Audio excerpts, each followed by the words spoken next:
Oh no, what's up? Think we're live, guys. Let's wait for a little confirmation from Facebook. It is good to see y'all fine motherfuckers.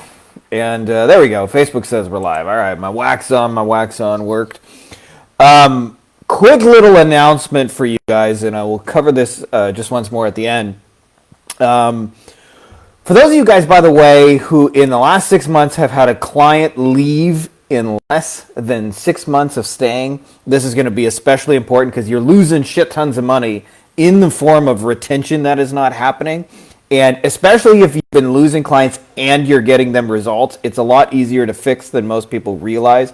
We've got an offer right now. I'm going to do a small little in-person retention, or I should say Zoom-based workshop. And we are going to help you get those people who stay from 3 months to get an average of 24, which means quite literally you'll see, instead of 3 payments in the Stripe or the PayPal, you'll see 24 from clients. And I always say there's 4 tracks to getting clients to stay with you.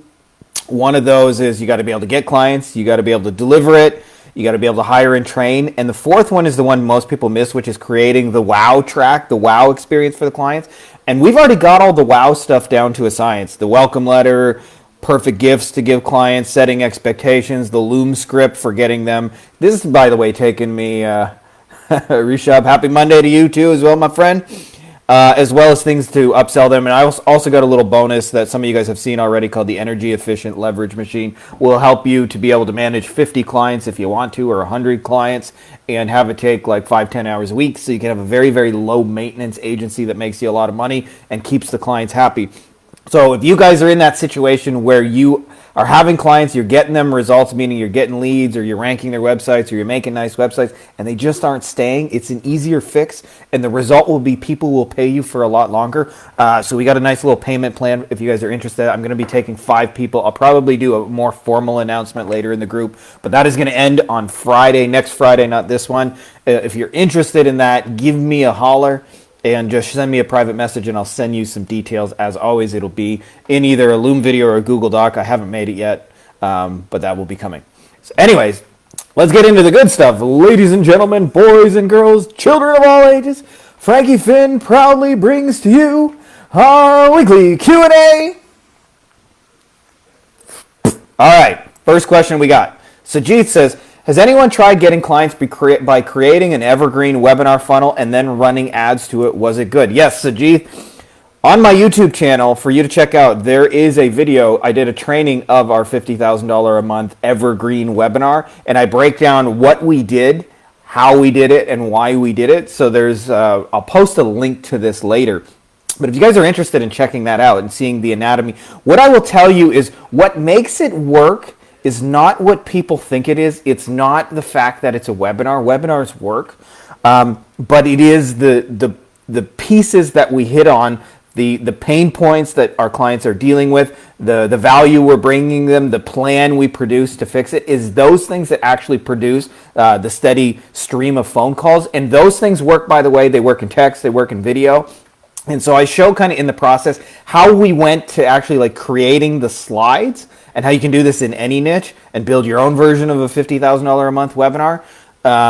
I'm currently not running any webinars, and I'll tell you the reason why we do is because one of the things that happens with webinars, for the most part, like a 60, 90-minute webinar, it tends to attract the people who have more time than money. That's not to say that a successful person in your niche will never make it through, but usually people who watch a lot of webinars, and they're cool people, right? But they usually tend to be people who are more starting out, have a lot of time to consume things, and usually, like in my niche, for example, a busy, successful lawyer who's working 80 hours a week is not looking for webinars. He just doesn't have time for it. So it tends to attract like less people with money. That's not to say you won't ever get anybody who comes through, and we have had some very good people. But check that out. We like to move to like shorter versions of that webinar. Our Loom video is basically like a 5-minute offer summary mini webinar that gets to the point. We find that works a lot better for people with money. If you say to somebody with money who's working 80 hours a week, can I tell you what we got in 5 minutes? Or can I tell you what we got in a 90-minute presentation? They would always rather take the 5-minute, just tell me what's up. So anyways, I'll post a link for this after I close this, and you guys can check that out if you want. Chris says, hey guys, trying to to close my biggest SEO client to date, about $4,500 a month. Don't want to screw this up. He is deep in my funnel and we have good rapport already. I have proved to him already that I am the expert in his niche. Any tips that have helped you close big clients in the past? Something that pushes them over the edge from being interested in working to you, seeing you as the one and only solution. Chris, that's a little bit of a loaded question. Firstly, congratulations on getting your highest ever value client, $4,500 a month. That doesn't suck when you get clients who do that. We have people in our agents or in our mastermind as high as $10K a month for the recurring service. Here's the deal, okay? Usually when you're dealing with, I got a mosquito flying around me. I might have to go a little hog wild. So anyways, with getting higher end clients, like generally speaking, people with more money are just busier. So there's usually more like follow up required. And the best thing you can do is when it's on the fence is to like figure out little value adds that you can do. Like, hey, by the way, I was just checking out your website and I noticed we could clean up these things right away. Or, hey, I was just like, and give yourself excuses to reach out to them, because what you'll find is the biggest reason they don't get back to you right away is like we freak out like thinking they're going to change their mind or they're shopping around, but it's usually just at that level they're busy a lot. And so what you have to do is like be more strategic about reaching out to them, and it sometimes can take like 7 or 10 follow-ups, but get that follow-up in place for one person, and you can copy and paste it for every time you do this. There's lots of $4,500 a month clients in every niche, especially at the high end of the market. So you can get lots of those people. Congratulations. But I usually look for a reason to reach out. I assume they're busy, and I reach out with them some kind of value. So like, for example, if I'm trying to bump up a relationship, I might throw in a joke. Like one I'll use that comes up is they'll say, hey, if you're stuck down a well, come have your dog bark twice. Haha, just kidding. I know you're busy. But by the way, I was just checking out something we can do right away on your website, and I found A, B, and C. Or I was checking out your YouTube channel. I noticed these descriptions aren't optimized. Bet you we could fix those real quick. Just stuff like that. Like just come to them with ideas and value and that kind of thing, and you'll be able to like bump that up and speed that journey along. Lily says, I answered this in the comments, but I think you guys who listen to this on video would benefit. The client I mentioned in the comments of the last Q&A said yes and has offered a profit share deal. They've asked me to write it up, but is not opposed to going through a lawyer. Any advice? So Lily, this is really, really important. When you do a profit share deal, they're actually easy to get. They're not hard at all to get because you're the one taking all the risk, right? Like if it doesn't work for them, they don't lose anything. And so profit share deals are a dime a dozen. You want to be really, really careful. And what I'm looking for in a profit share deal is I want to test the client small, very, very, very quickly, what I would call like a first date, a very, very small first date, because I want to find out basic things like, are they going to be honest and transparent? Are they going to pay me on time? Right? Are they going to be cool to work with? And also, like, are they going to be easy to get results for? Because sometimes you get into profit share deals. I just actually took one on, like a profit share deal. Somebody had a big list of lawyers, and it was just a prospect list, not a buyer's list. But nonetheless, it's a very, very big list of lawyers. We got 30,000 lawyers. And so I went into it with a lot of excitement and joy. We set up a few first dates, and I realized the person, I don't know how they got the email list, but had no relationship with them. So I'm not going to continue it because it would just be like all this uphill kind of effort. And those are the things you want to find out really, really quickly, because this comes into a deeper thing. And I really only kind of talked about this in the masterminds, but when you get to the higher levels of running an agency, you want to approach it not as like a service provider, but as like an investor mindset. And an investor mindset says, basically there's a thing in investor called asymmetric risk. And it means in simple terms that like when you're right, you want to be right really big. And when you're wrong, you want to be wrong just a little teeny tiny bit. So like imagine a coin that you flip, and every time it's heads, you make or you lose $10, and every time it's tails, you make 1,000, right? That's asymmetric risk. So even if you flipped it 7 times in a row and it's come up heads and you've lost $70, keep flipping the damn coin, because sooner or later you're going to engineer $1,000 wins.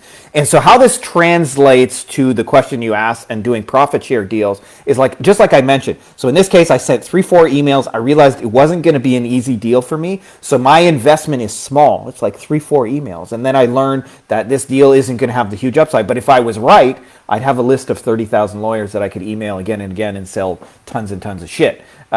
So that's how you want to approach those kind of profit share deals, like low downside, big upside.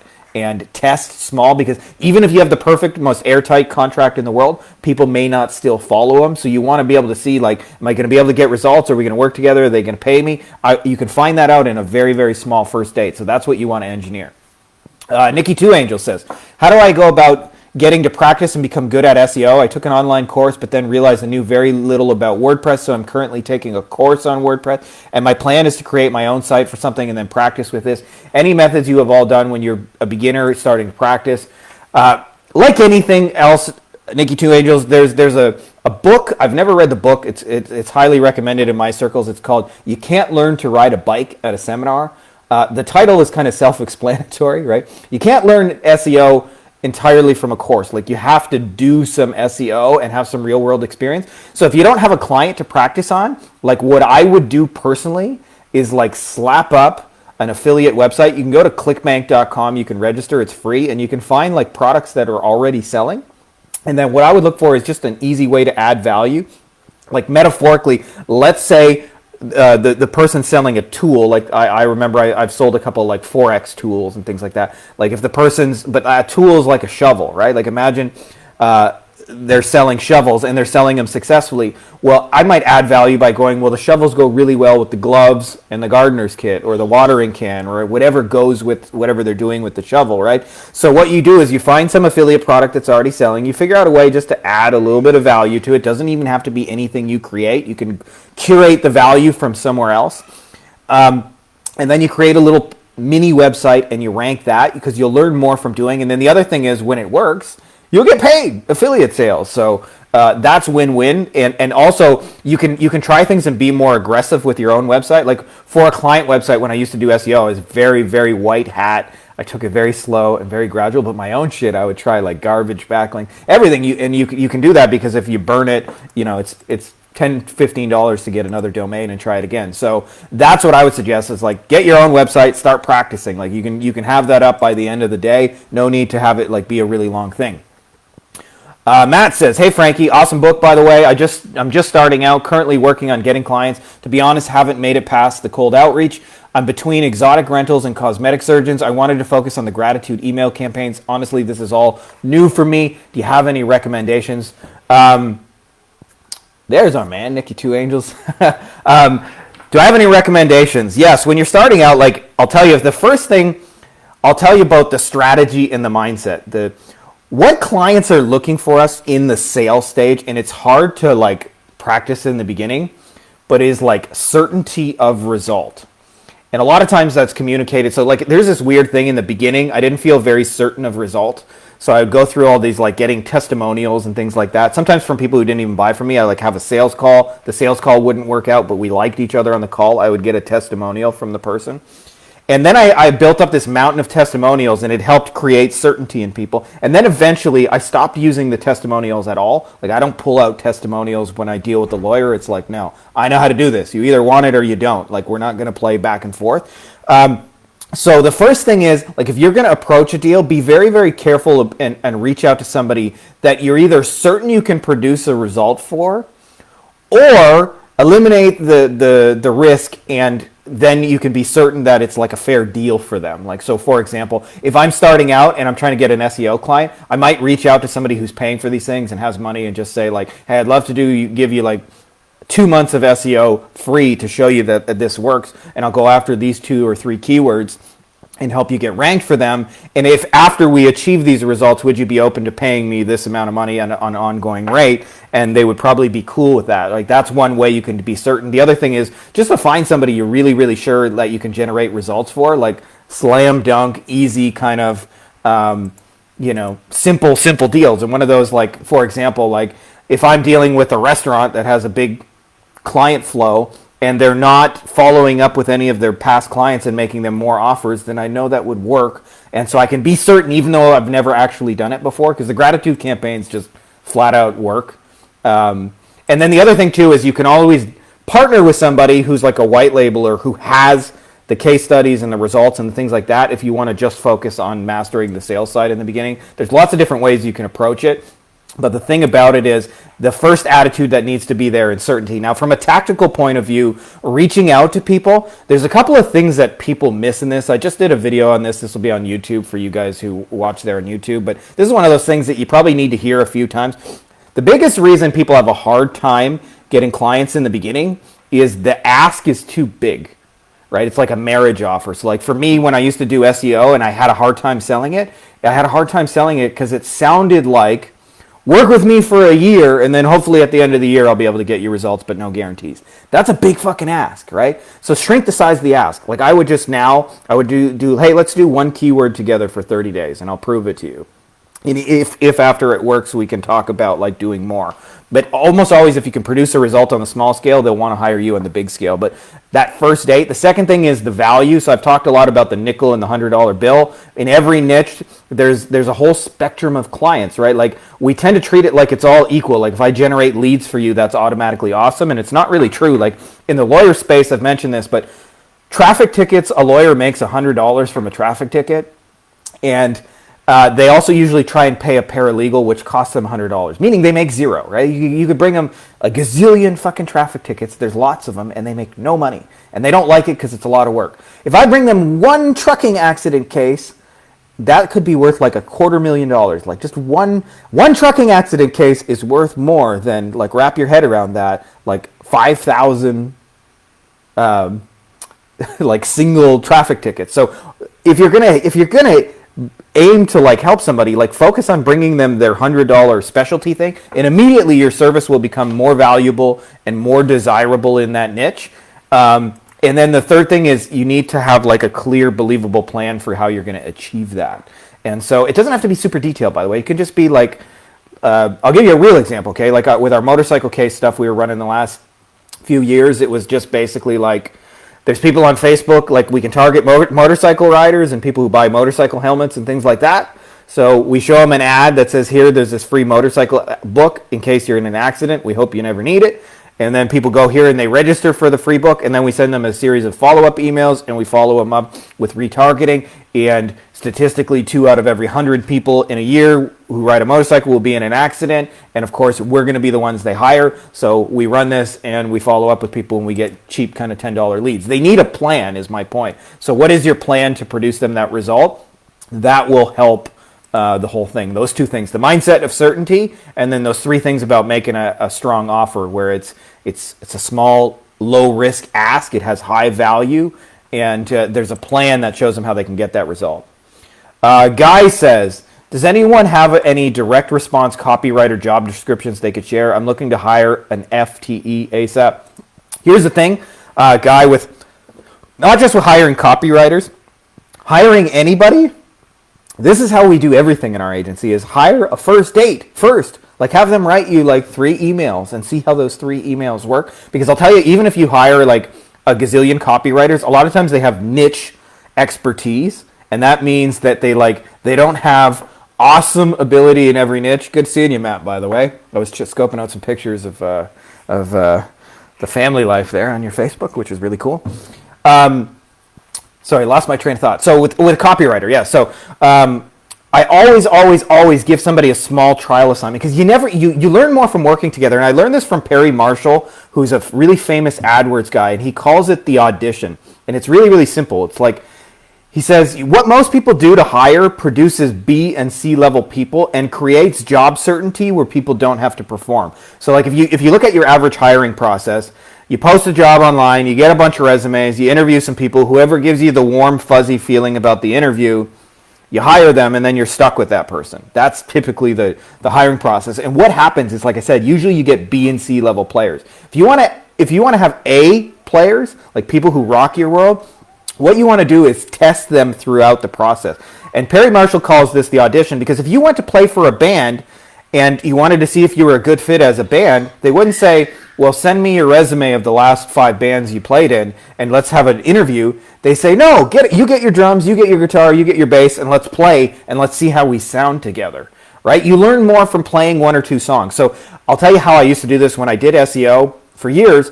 Most of doing SEO was basically writing content and posting that content. That was like most of the job that we were doing. So what I would have people do as a trial assignment, so will blow your mind, was write some content and post it. And what ends up happening if I would get 20 people to write and post content, I'd find that maybe 8 of them actually did the job correctly. And of those, like there would only 4 of them would have like good proper English. Then I would often give the 4 a second trial assignment, and I would end up with the 1 or 2 best people out of all the 20 that applied. And it was a way to test them by doing. So the same thing is true of a copywriter. Test them by doing. Don't read their resume. Don't read their case studies. Don't read their results. Don't read their resume. Don't interview them. I don't even do interviews. In fact, we just say, okay, if you're interested, would you be open to doing a trial assignment? Okay, here's the trial assignment. So having said that, we do have trial assignment descriptions. If any of you guys are interested, reach out to me. I will send you one of those sample job descriptions. You can read it, see how we screen for people, and it'll make your life a whole bunch easier. I hope I'm saying your name correctly. Walebos. How do you price your services when white labeling for another agency? So you are fulfilling small social media marketing for another agency's clients. Okay, it's very, very simple. You have to be able to leave enough meat on the bone. So you're going to almost always do a volume discount. So when I did like white label SEO for a lot of years, where I would have web designers who didn't offer SEO but wanted to, and so they would bring in me as their SEO person, and we would brand it as theirs, right? So like, let's say their company name is ABC and we're, I don't know, Beyond Agency Profits, okay? Well, it would go out as like an ABC SEO report. It would be in their name and all those things. But how we did it is like he was mostly charging $1,200 a month per client, and we would charge $800. So that gave him room to be able to mark it up. But you also need your margins to be high enough that you can actually deliver on that service, right? Because if we went too small, then I couldn't hire anybody, I couldn't build the systems, I couldn't build the processes. So you got to balance those two factors. Like you have to leave enough meat on the bone, and you have to be able to make money. And the easiest way to do that, by the way, is just tell them that. Say, hey, Mr. White Label person, I'm struggling a little bit to come up with pricing. I need the pricing to be well enough that I can deliver a good value for you. But I also want you to be able to make some money and have some meat on the bone. Where do you think that number is for you? And most times they'll name the numbers and they'll name the terms. And if they work for you, you can continue. And if they don't, you don't have to. But that's how I do most of my deals. I let the other people name the numbers and the terms. And if they work for me, I go ahead. If they don't, I say, hey, sorry, that's not going to work. If we're too far apart, if it, like we're close, I might say like, hey, like $600 a month, you know, in that case, like in my old example, would be too small, but I could do it for $800. What do you think about $800? And they might say, yeah, I could do it for $800. But you want to, just make sure that it's the balancing of the two things. They need to be able to make money off of it too, but you also need a margin to be able to deliver an impactful service. So I usually just have that conversation with them, and that's the easiest way to do it.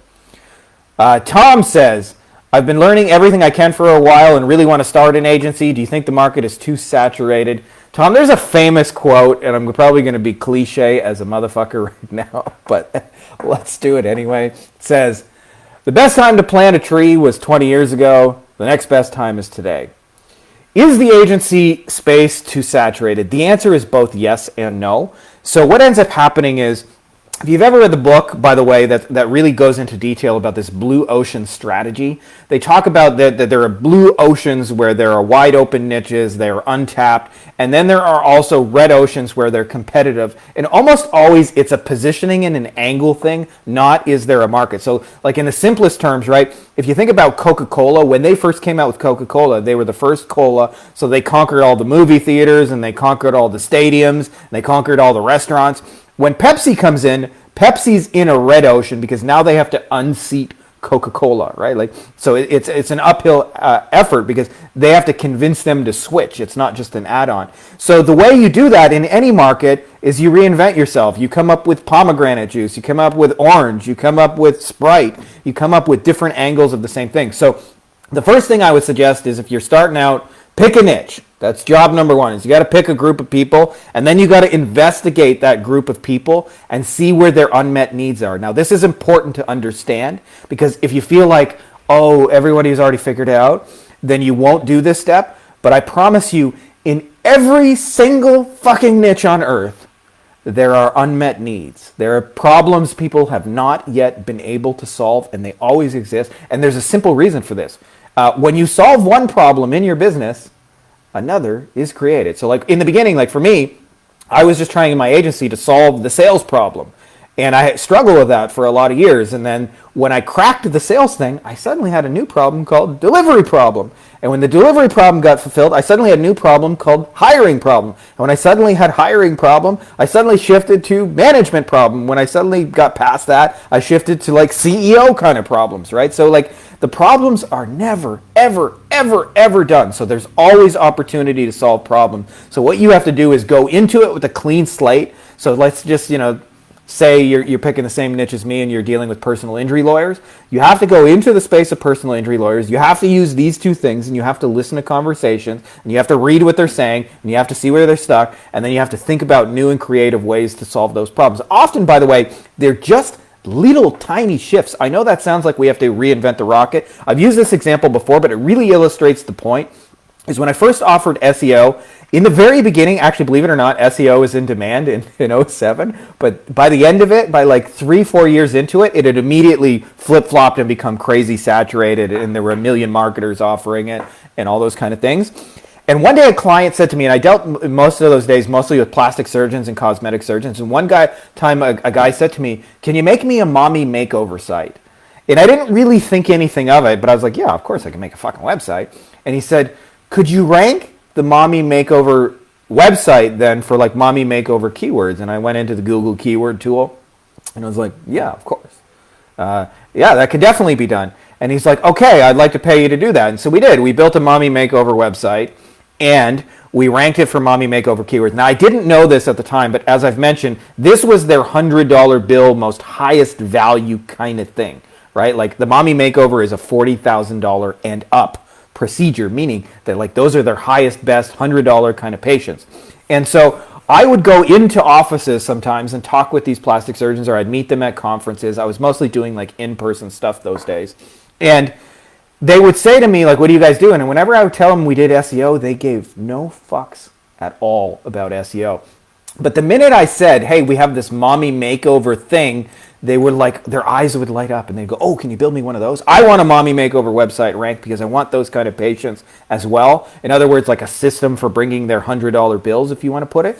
So this is to say, the market is never too saturated. If you approach it and you copy everybody else, like I was doing in the beginning, "Hey, we do SEO, so does everybody else," it's hard. But if you say, "Hey, we have this little niche where we bring $100 bills," suddenly they're like, I want that, and nobody else does it. And I see this even in like my personal injury space. Like there's a million people who do Facebook ads, who do Google AdWords, but there's very few people who specialize in bringing those top value cases, whether they do it through SEO or websites or Facebook ads or whatever, right? Like there's always hidden opportunity in your niche. And even when those niches are not marketing based, so I've seen this a lot in the contractor space. So one of the things that's come out of the COVID hysteria is that there's all these contractors who are suddenly busy. I don't know why, I couldn't tell you, but a lot of people are saying contractors are turning them away because they're so full of business, like the idea of leads. They don't need fucking leads. But what do they need? They need help, right? They need people to work for them to help them fulfill those needs, and they don't know how to hire people. They don't know how to generate hiring leads. So you could take your same lead generation skill set and use it to generate leads for incoming interested like workers, and you would be amazed. Like suddenly you're fulfilling a need. So the best thing you can do is pick a niche and go into it with an open mind, just like looking at what are the problems. The problems always exist. And even when those problems are solved, new problems will be created, so it's never going to be done. There's always going to be opportunity. And if you understand that, then you'll never look at a niche as too saturated. Instead, you'll just be asking yourself that question, like, where are the unmet needs here in the market? Where are the unmet needs? Sometimes you get lucky, like I did in the case of the mommy makeover, the clients bring it to you, but usually it's a research process. It's like a listening to your market and studying them. And it doesn't have to take forever, by the way. You can do this in a couple hours, right? Like I've got a video, by the way, on the YouTube channel for you, those of you guys who haven't seen it, on the Beyond Agency Profits YouTube channel. It's called The Unfair Sales Advantage. It's about 20-minute training, but it walks you through exactly how to find out what your market wants by getting it in their own words, and that'll take so much of the guesswork out of it for you, and then you'll just make your life a whole bunch easier. Dylan says, has anyone ever purchased SEO leads, and if so, what has your experience been?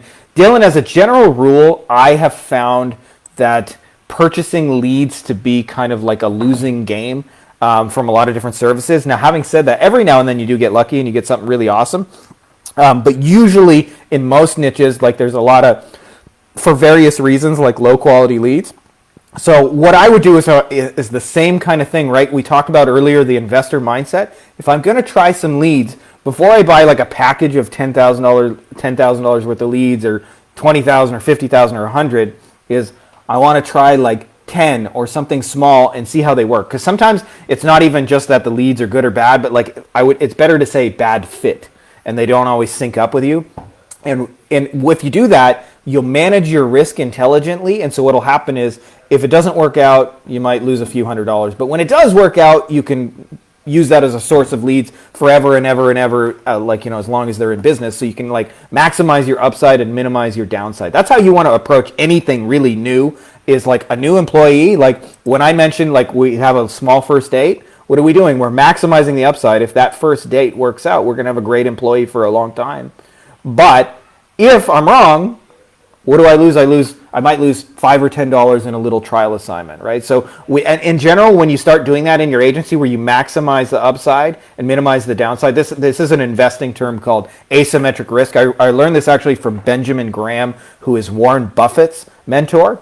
He wrote a book called Value Investing, and it's an old dry read, but it is so powerful when you apply the principle of asymmetric risk. Because what ends up happening when you're wrong on deals, you want to be wrong just a little teeny tiny bit. When you're right, you want to be right a lot. So, like I mentioned, when we test employees, we can end up having an employee who's going to be a great employee for 5 years, but we want to test them really, really small. So when we're wrong, when we want to make offers to people, to clients, again, like a little teeny tiny small risk. And that risk, by the way, we're not just managing that risk to get clients to be easy to say yes. We're managing that risk for us. This is how I end up with all awesome clients, because I test them small. And if they're not cool clients small, they ain't going to be cool clients big, right? So like if they're a pain in the ass, or they're demanding, or they want things on a little level, then you can be sure if you work 6 months together, they're going to want it. So for me, it's very easy to walk away from a first date. So like that, you want to take that whole principle and apply it to everything you do, because if you do that, your whole agency will get easier, and it'll be easier to get people to say yes to things, because you're asking for just a little teeny tiny, low kind of effort, low, small kind of things like that. So that's all we got for questions. Just one more quick announcement for you guys who missed the beginning. For those of you guys who have been in the agency space, you got some clients, and those clients are staying less than 6 months, meaning if you've like lost a client in the last 6 months who didn't stay at least 6 months, then this is going to be especially important, because if you're getting them results, meaning like you're building the websites, or you're able to rank their websites, or your ads are producing some kind of leads, it ain't your deliverable. The missing piece is almost always the experience you're creating around the deliverable. And we've got it set up so we can take you from like clients paying you 3 times in your Stripe or PayPal to an average of 24 times, often more. Like my oldest client's been with me since 2009. Like life gets a lot easier when you wake up every month and you know there's going to be cash before you start, and you don't have to like hustle for sales. Like you can coast for 6 months if you want. Gets a whole lot easier. So we've helped create that wow experience for your clients that'll get them to stay, and to build around your deliverable, which includes like really cool welcome letters, a welcome gift, tool for setting up expectations. We got a perfect Loom script. We got the perfect gifts, as well as like the principles for creating the perfect gifts. As also like letters that you send them to get them to refer you to other people, to upsell them, and then to do that in like an efficient, deliverable way. If you guys are interested in that, we've got it on a payment plan. I'm going to be taking 5 people. We're just going to be doing a little mini workshop. I'm going to be closing that next Friday. I haven't made a formal announcement in the group, but if you're interested and would like some details, I have not created that Loom video yet, but I will be. If that would be something you guys would be interested, just give me a holler. We'll be launching that in probably like 2 weeks. And like I said, the real key is you don't have to work as hard. Like if your clients are leaving you, or if you've had somebody leave you in like 3 to 6 months or less, then you have to do sales again. You have to do proposals again. You have to chase people. You have to prospect. You have to do all those things. If clients just stay and keep paying you, you don't have to do all that shit. You can if you want to. You can always grow your agency, but you don't need to. And it's a lot easier agency. Like if you have 10 clients and 2 years later, like 8 or 9 of them are still with you, still paying you, like it's just an easier thing. And we've kind of cracked the code on how to do that in an efficient way, and have built all the tools for you to make that easier. So if you guys are interested in that, give me a holler. Otherwise, that's all I got for you guys. And awesome seeing all you guys. What's up, Bridget? Guten Tag oder guten Abend. I'm not really sure where you're at right now in the world. But if you guys are interested in that, give me a holler. That's all I got for you guys in this week. So I'll put the replay of this on YouTube. And I also linked to a couple of the trainings that I mentioned in here for those of you guys who are interested. And that's all I got. May the force be with you guys. Much love.